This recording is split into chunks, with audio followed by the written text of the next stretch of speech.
a camp for internally displaced people in Myanmar, in the Kachin state up in the north, and we're looking at fragile states and how Oxfam should be working in fragile states. What's clear is it's incredibly complex. This war's been going on for 70 years. It's the longest civil war on the planet, and in that time things have got very established. You've got parallel governments, parallel administrations, health, education going on in these zones controlled by the rebel organisations here.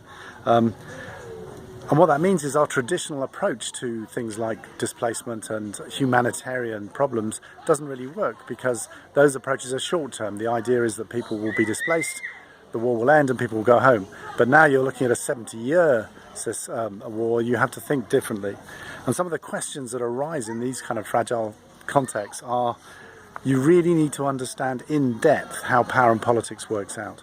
This is a very, very subtle and nuanced conflict, constantly changing. So you need to be able to change with it. You need to use adaptive management, adaptive development techniques, and you need to be prepared for the long term. This thing, a 1 year or 2 year program is not the answer to a situation that's been going on this long.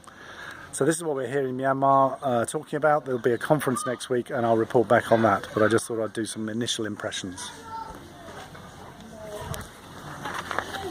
Okay, now we want a photo. Hold on.